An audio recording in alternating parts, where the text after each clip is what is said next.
Alright, hot out here. It's like 95 degrees out, but it's the quietest place I got right now, and I just wanted to throw my 2 bits in about this whole immigration debacle business that's been going on. Doesn't matter where you turn right now, what source you use to find your news, to find whatever. There's nothing out there that is really straightforward.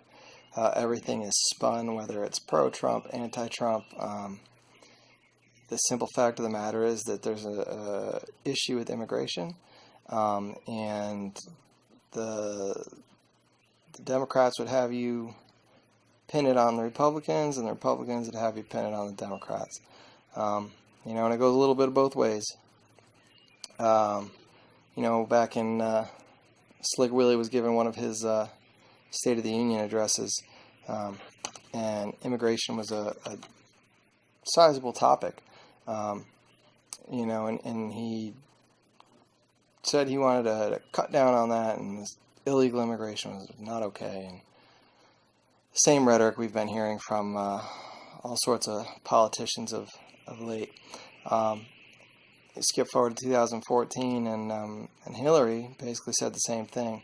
That we can't allow these immigrant families to come in using their children as golden tickets, as free entry, and that there would be no repercussions, that they could just come in and do whatever they wanted to. Again, in 2014, Obama, there was actually a ACLU filed a suit against him for using this idea of separation, from separating children from their parents, as a deterrent to illegal immigration, which is basically the same thing Trump is doing right now, or accused of doing, or whatever you want to say. They had the same policies in place. They did the same things. Neither one is right. Obama also, it's when they had sort of this catch and release program,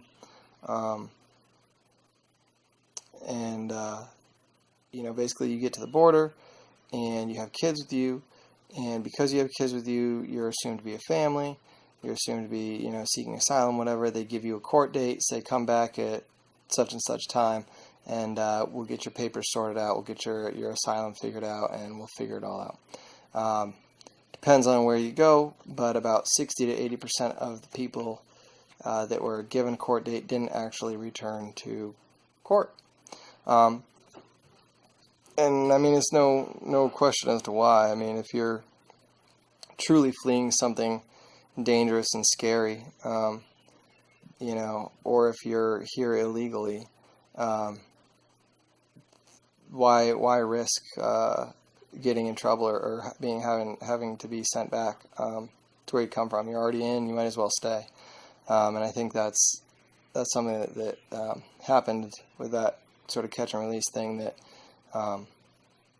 again, it just didn't work.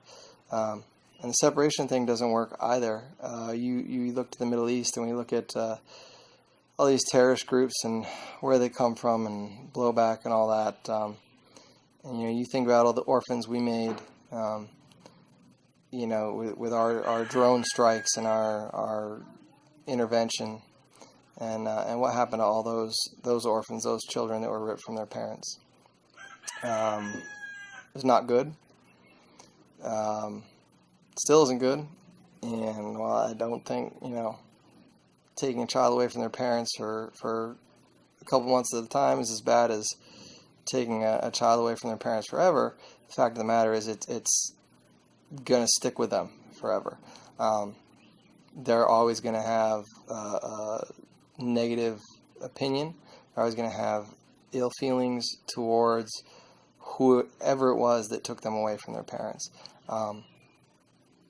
And that's something that we need to consider, and it's something we need to think about, that when we do have this sort of policy where we use separation as a deterrent, the fallout of that and what that is going to be.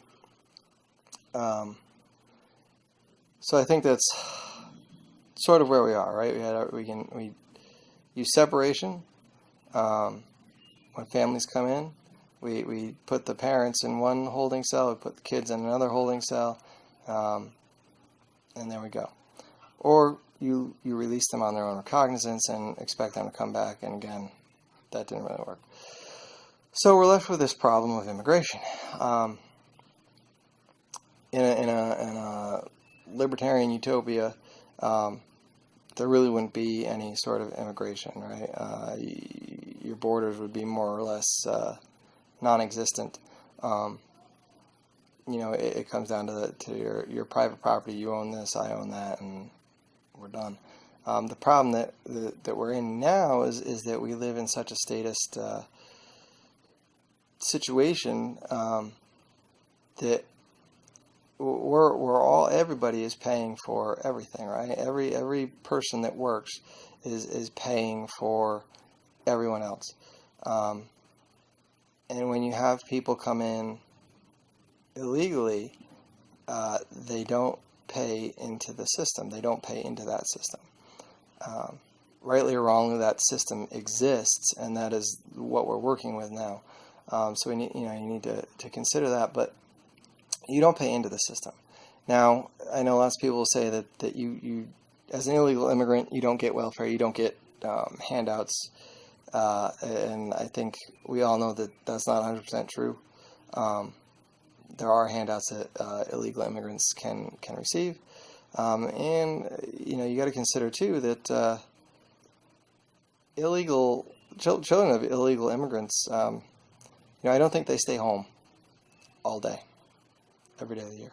I don't think illegal immigrants walk on the grass. I think they probably use sidewalks. I think if they're driving cars, they probably use roads. Probably use public schools. Might go to a library. Heck, they might even call the cops or the fire department. All those things are subsidized by the taxpayers. So, you have to consider that the taxpayer is subsidizing the illegal immigrant.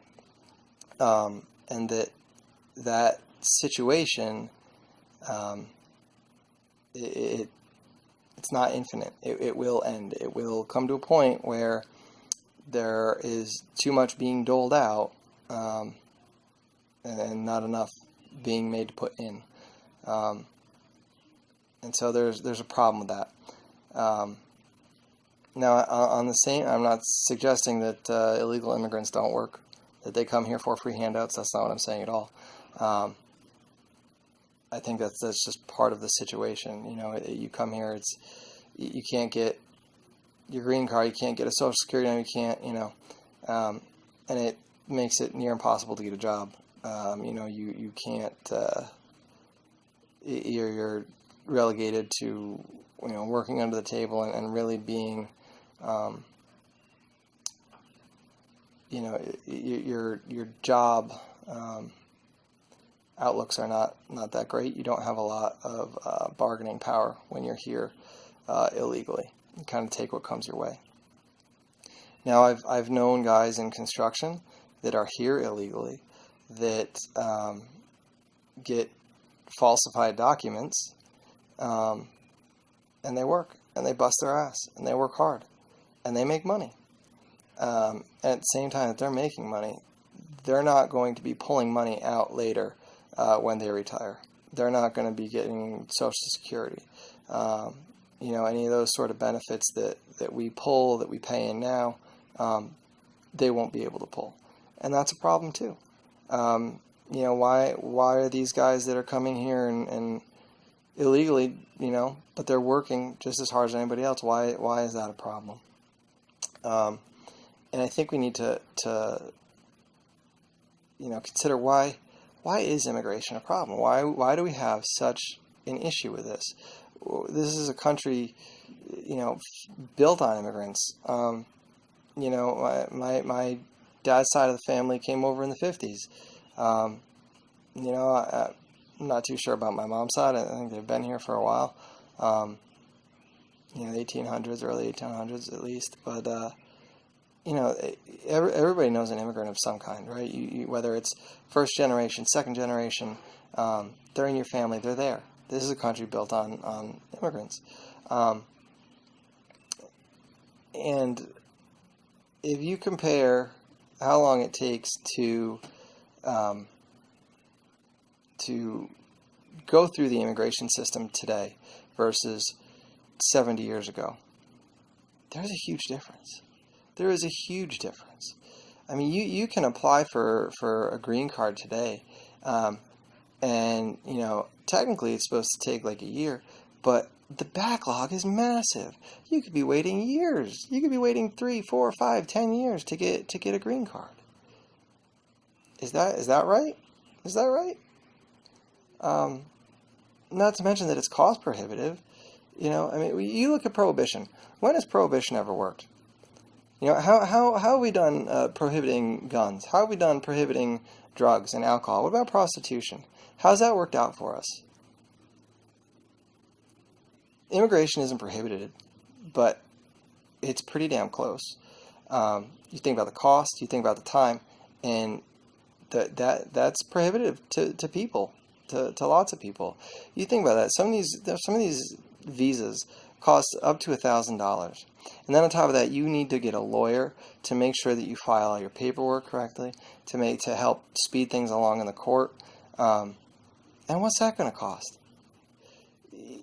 It's making $50,000 a year. $1,000 might not be something, but when your annual median income in your country is $20,000, $1,000 is a lot of money. And if you're leaving that country, there's a good chance you're probably not on the upper crust. You're probably making less than the average. So, I mean, think about that. The cost and the time, it makes immigration essentially a prohibited means of entering this country. And what do we know about prohibition? What happens when prohibition becomes a thing? Well, the subject still happens, right? We still have guns, we still have drugs, we still have prostitution, we still have alcohol. But it moves to the back alleys of things. It moves to a little sketchier. There's no, you don't have choices. You got to sneak around. And when you sneak around, that's when you run into the riffraff. That's when you get into problems. What happens if you loosen up some of the regulations on immigration, right? We move things through a little quicker. You don't make it cost prohibitive. What happens then?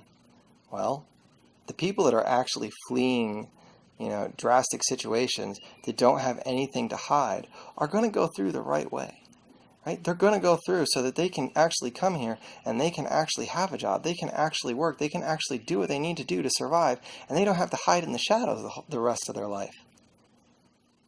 The people that are going to be sneaking across the border, those are going to be the ones that you need to be worried about. Those are going to be the criminals, because when they go through the right way, they're not going to get in.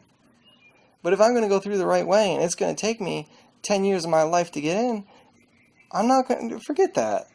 If I'm going to get myself killed, if I'm going to get my life is just beaten down and battered because I'm making next to no money because my government is oppressive, no, that's not right. I think we loosen up some of the restrictions, and you see, immigration, the right kind of people coming in. You see the right kind of situations. It will blossom. It will allow more jobs. It will allow for more business, and it would be a good thing for the economy, for this country.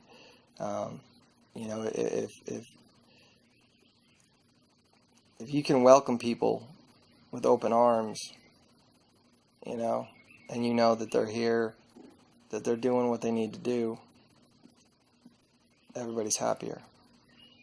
If you're constantly looking over your shoulder, wondering if somebody's going to call the cops on you, it doesn't create a good environment for anybody. And so I think, I think we want to get through some of this immigration nonsense. We need to cut down on some of the regulations. And I know that's not something the state wants to hear. They make money off this stuff. It's just another revenue generator to them. Think about all the money they make from applications. Think about all the money they make from patrolling the walls. How many people do we employ to to patrol the border. You know, it's just, doesn't make sense what we're doing. And one more thing, when I was looking, and this is, you can buy a green card. Beyond just applying for a visa, you can buy a green card. You can buy a green card by investing in a company, in a business. Now, in order to do that, you need to invest, I forget whether there was $500,000 level and there was $1 million level. And if you could invest in a company, in a business, that much money, you could get yourself a green card. Just take that thought and go with it. And thanks for